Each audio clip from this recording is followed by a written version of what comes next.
Hello, this is my in-depth project. My topic question for my in-depth project is this.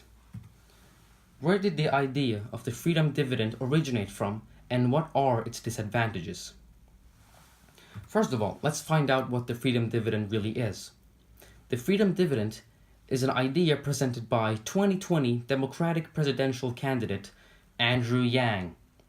The Freedom Dividend, or originally known as Universal Basic Income or UBI, is the idea of giving every American over the age of 18 $1,000 every month, or $12,000 every year.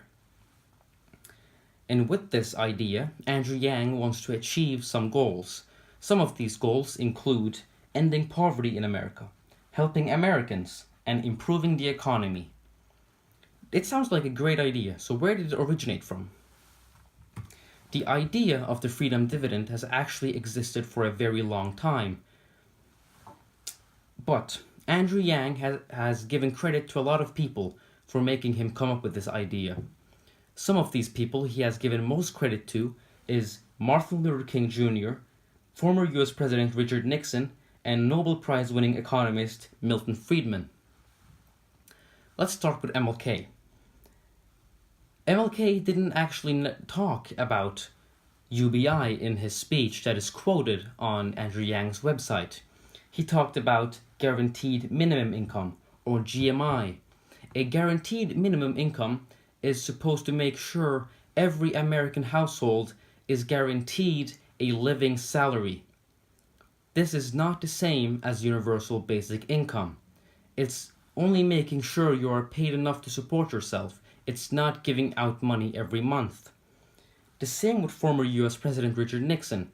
He presented the idea of a GMI for the less fortunate in America. He wanted to make sure every person suffering from mental illness or some sort of disability or people living in poor families would be paid a guaranteed minimum living wage. Again, not the same as UBI. Milton Friedman. On Andrew Yang's website, there's a quote of Milton Friedman talking about supposedly the UBI, but actually he's talking about negative income tax. Negative income tax works like this. If the government sets a limit for you to make $30,000 a year and you only make $20,000 a year, the government would then split the difference and give you $5,000. So you would be a little closer to $30,000 and it would be a little easier for you to pay the tax. Again, this is not the same as UBI. I am bringing this up because I find it kind of peculiar, because Andrew Yang wants to run for president, but he's giving out false information in his presidential campaign. He's most likely only using these names to further some sort of agenda. He's like, look, here's some famous people. They have the same opinion as me, so you have to vote for me. So what are the disadvantages of the Freedom Dividend? Well, since there are 253 million adults over the age of 18 in the US right now, the government would have to spend a little over $3 trillion every year on this. But since a lot of Americans are already receiving federal benefits like Social Security or SNAP, the more logical number would be somewhere around $1.8 trillion a year. So how will they finance this? Well, Andrew Yang wants to make sure every huge corporation like Apple and Amazon is charged a 10% value-added tax. He will charge the money they receive from this tax would then go to finance the Freedom Dividend. This 10% VAT tax will guarantee $800 billion. But what about the other trillion? Andrew Yang has said that this system will pay for itself by giving money from consumer companies, from huge companies. They will then give their money to consumers through this tax, and then the consumers will spend their money on products that these companies offer, so the money will go back on top, and it's like a circle.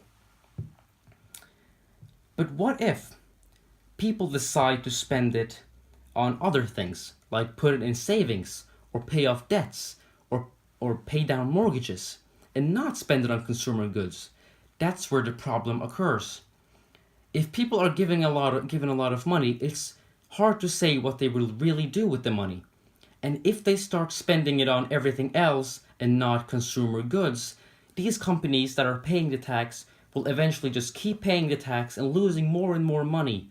And since these huge corporations are big bastions in the American economy, and if these companies crumble, most likely the American economy will feel some of the results. So theoretically, if people decide to spend it on savings or debts, it can potentially ruin the economy. Theoretically, it can even cause an inflation if these companies keep losing money. So I'm going to conclude by saying that the idea of the Freedom Dividend didn't really come from these three people Andrew Yang has mentioned. He's most likely using these names to make sure people find it more credible. And I'll quickly go over disadvantages. It's expensive, and it's unpredictable because you never know if people might really spend it on consumer goods. And it can theoretically ruin the economy. So these are my sources, and thank you very much.